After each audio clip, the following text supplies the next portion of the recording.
আসসালামু আলাইকুম, কেমন আছেন সবাই? আশা করি সবাই ভালো আছেন। বর্তমানে সৌদি আরবে প্রচুর পরিমাণ হিউজ পরিমাণ প্রবাসীরা একটা প্রতারণার ফাঁদে পড়তেছে। আর সেটা হলো ইন্টারনেট বিল সংক্রান্ত। এই বিষয় নিয়ে আমার চ্যানেলে অগণিত ভিডিও আছে, আপনারা সেই ভিডিওগুলো দেখে আসতে পারেন। সেখানে বিল বকেয়া থাকলে কীভাবে পরিশোধ করবেন, মামলা হলে কীভাবে পরিশোধ করবেন বা মামলা থেকে বাঁচবেন, ট্রাভেল রেস্ট্রিকশন থাকলে কীভাবে ট্রাভেল রেস্ট্রিকশন থেকে বাঁচার উপায় কী, এই বিষয় নিয়ে অগণিত ভিডিও আছে। এখন নতুন একটা সমস্যা যুক্ত হয়েছে, যেটা সত্যের সাথে মিথ্যা, মানে সঠিক সমস্যার মানে যেটা সত্য সমস্যা, সত্যটার সাথে একটা মিথ্যা যোগ হয়েছে। সেটা হলো স্ক্যামার। সৌদি আরবে এখন ইদানিং আমরা দেখতে পাচ্ছি যে অনেকের মোবাইলে এসটিসি কোম্পানির বিল বকেয়া বাকি আছে, জেইন কোম্পানির মোবাইল কোম্পানির বিল বকেয়া আছে। তাও আবার 100-200 রিয়াল নয়, 1400, 1500, 3000, 4000 রিয়াল পর্যন্ত এরকম বিল বকেয়া বাকি আছে। সেই সংক্রান্ত মেসেজ আসে অনেকের মোবাইলে।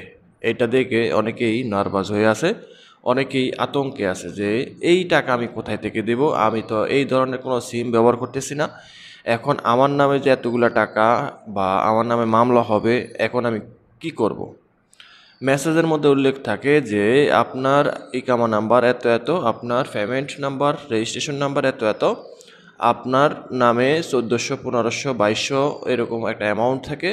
এই রিয়ালটা বাকি আছে, আপনি 3 দিনের মধ্যে বা 7 দিনের ভিতরে কিংবা এই মাসের এত তারিখ পর্যন্ত আপনার হাতে সময় আছে। আপনি যদি টাকাটা পরিশোধ না করেন তাহলে এটা এই শ্রম আইন মন্ত্রণালয়ের মাধ্যমে এটা কোর্টে সাবমিট করা হবে বা এটা মামলায় পরিণত হবে। পরবর্তীতে আপনি ট্রাভেল রেস্ট্রিকশনের আওতায় চলে যাবেন। এরকম অনেক একার হুবহুব আপনার ওয়াইফাই সংক্রান্ত, ওয়াইফাইয়ের বিল বাকি থাকলে সরাসরি কাস্টমার কেয়ার থেকে যে মেসেজগুলো দেয়, ঠিক একই মেসেজ কপি করে বিভিন্ন লোকের কাছে পাঠানো হয়। শুধু ওখানে আপনার মেসেজটাকে কপি করে আরেকজন ব্যক্তির কাছে পাঠানোর সময় শুধু একটু এডিট করে নেয়, তার ইকামার নাম্বারটা, তার ফোন নাম্বারটা সংগ্রহ করে সেখানে শুধু বসিয়ে দেয়।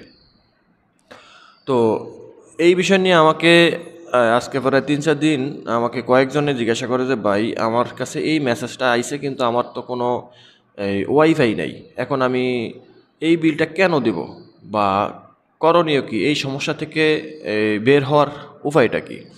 আমি তাদেরকে বলবো যে আপনার কাছে যদি একটা ওয়াইফাই বিলের এই এসএমএস আসে, সেই এসএমএসটা আসবে যদি এসটিসি হয়ে থাকে তাহলে এসটিসি অফিস থেকে আসবে।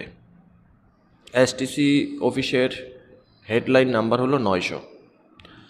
তারপরে আপনার যদি মোবাইলি কোম্পানির বিল বকেয়া বাকি থাকে তাহলে আপনার কাছে মোবাইলি অফিস থেকে কাস্টমার কেয়ার থেকে আসবে। মোবাইলি কাস্টমার কেয়ারের নাম্বার হলো 1100 বা 1400। তারপরে আপনার যদি জেইন কোম্পানির বিল বাকি থাকে, জেইন কোম্পানির থেকে কাস্টমার কেয়ার থেকে মেসেজটা আসবে, সেখান থেকে তাদের হোয়াটসঅ্যাপ লিঙ্ক আছে অথবা তাদের অফিসিয়াল যেই হটলাইন আছে সেই হটলাইন নাম্বার থেকে আসবে। তো এই নাম্বার ছাড়া, এই নাম্বার ব্যতীত যদি কোনো ফোন নাম্বার থেকে আপনার কাছে এই ধরনের মেসেজ আসে তাহলে এখানে আপনার ভয় পাওয়ার কোনো কারণ নাই। আপনার কাছে কখনোই সঠিক তথ্য বা সঠিক ইনফরমেশনটা কখনোই কোনো ফোন নাম্বার থেকে আসবে না। আপনার কাছে আসবে অফিসিয়াল যেই হটলাইন নাম্বার, সেখান থেকে আসবে। যদি আপনার মোবাইলে হোয়াটসঅ্যাপে যদি এই মেসেজগুলো আসে তাহলে সেই মেসেজগুলো আসবে ওই কাঙ্ক্ষিত কোম্পানির অফিসিয়াল হোয়াটসঅ্যাপটা থেকে তারা পাঠাবে। এবং তারা যদি আপনাকে ফোনও দেয়, কাস্টমার কেয়ার থেকে ফোন দেয় মাঝে মধ্যে, ফোন যদি দেয়ও তাহলে তাদের অফিসিয়াল নাম্বার থেকে ফোন দেয়। ঠিক আছে, যেমন জেইন কোম্পানির যদি বিল বকেয়া বাকি থাকে তাহলে জেইন কোম্পানির কিন্তু কাস্টমার কেয়ার থেকে ফোন দেয় অথবা তাদের যে এজেন্ট অফিস আছে সেই এজেন্ট অফিসের মাধ্যমে তারা তাদের পার্সোনাল নাম্বার থেকে ফোন দেয়। তবে তারা আপনাকে যেই ডাটাটা দিবে যে আপনার নামে বিল বকেয়া বাকি আছে এই সে নানান নানান দিবাসী, তারপরে আপনি যেটা করবেন, আপনি তো অবশ্যই জানেন যে আপনার নামে একটা ওয়াইফাই আছে কি নাই। তো যদি আপনার নামে কোনো ওয়াইফাই না থাকে তাহলে আপনি গুগল থেকে জেন কোম্পানির হোয়াটসঅ্যাপ লিঙ্ক, হোয়াটসঅ্যাপ নাম্বার বা কাস্টমার কেয়ার নাম্বার এগুলো সংগ্রহ করবেন। হোয়াটসঅ্যাপে তাদেরকে জিজ্ঞাসা করবেন ইকামা নাম্বারটা দিয়ে যে আমার নামে কোনো রকম বকেয়া বিল বাকি আছে কিনা বা আমার নামে কোনো ওয়াইফাই আছে কিনা।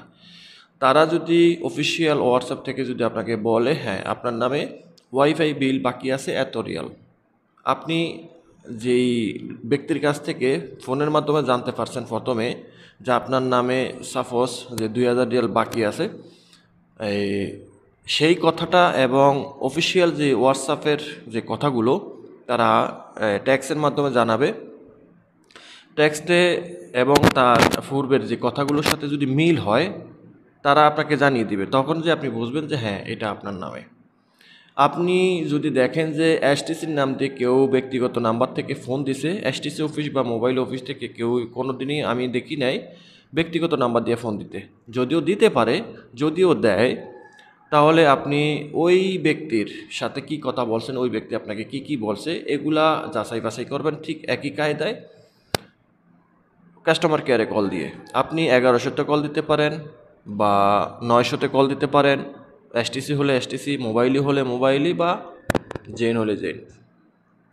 তো এই সব নাম্বারে কল দিয়ে আপনি ডাটাটা নেবেন যে আমার নামে কোনো ওয়াইফাই বাকি আছে কিনা, বিল বাকি আছে কিনা বা ওয়াইফাই আছে কিনা। তারা যদি আপনাকে বলে যে না আপনার নামে কোনো ওয়াইফাই নাই বা ছিল না, আপনি জিজ্ঞাসা করবেন যে আপনার নামে কোনো রকম কোনো বকেয়া বিল বাকি আছে কিনা।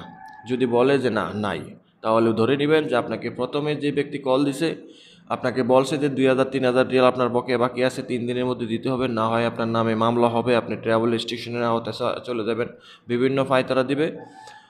এগুলার সাথে যদি দেখেন যে কোনো রকম মিল নাই তাহলে আপনি চুপ করে বসে থাকবেন। প্রয়োজনে আপনি ওই নাম্বারটা নিয়ে আপনি মামলাও করতে পারেন চাইলে। সে একজন স্ক্যামার, আপনি মামলা করার দরকার নাই, আপনি 999-তে কল দেন, ঠিক আছে, 999-তে কল দিয়ে কমপ্লেন জানান, ঠিক আছে। আপনার ডিস্ট্রিক্ট অনুযায়ী যে পুলিশের যে হটলাইন নাম্বারটা আছে বা অভিযোগ নাম্বারটা আছে, ওই অভিযোগ নাম্বারে কল দিয়ে আপনি তাদেরকে বলেন যে এই নাম্বার থেকে আমাকে এসএমএস দিছে এবং ফোন দিয়ে বলছে যে আমার নামে 2000 রিয়াল ইন্টারনেট বিল বাকি আছে, এটা আমি 3 দিনের মধ্যে এই নাম্বারে পেমেন্ট করতে হবে, অন্যথায় আমার নামে মামলা হইব। কিন্তু আমি কাস্টমার কেয়ারে ফোন দিয়ে জানতে পারছি যে আমার নামে কোনো রকম ওয়াইফাই ছিল না, নাই, এবং আমার নামে কোনো রকম কোনো বিল বকেয়া বাকি নাই। তাহলে ওরা বুঝতে পারবে যে এটা একটা স্ক্যামার। ওই নাম্বারটার সূত্র ধরে ওই ব্যক্তিরে আটক করব। তো আপনারা এইভাবে আপনারা কমপ্লেন জানাতে পারেন। আর এসএমএস আসলে এগুলা দেখবেন যে আপনার কাছ থেকে কি মেসেজটা মোজ MOJ মোজ থেকে এসেছে, নাকি এসটিসি থেকে এসেছে, নাকি মোবাইলই থেকে এসেছে, নাকি জেন থেকে এসেছে।